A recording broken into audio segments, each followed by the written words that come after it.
Ito ang delicacy sa Taiwan. Mga ka-extreme ang Golden Mullet Roe na malaki ang halaga at marami ang nagsasabi na mas malasa pa sa caviar sa buwan ng Mayo. Ang mga mullets na ito ay mga buntis, kaya ang mga workers na ito ay dadalhin ang mga isda sa kanilang production area.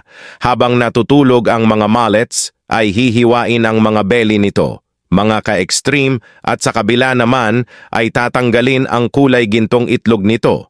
At sa oras na ito ay nakolekta na, ay babalutan naman ng asin. At pagkalipas ng 2 araw ay babanlawan ng mga ito at uumpisahan na patuyuin.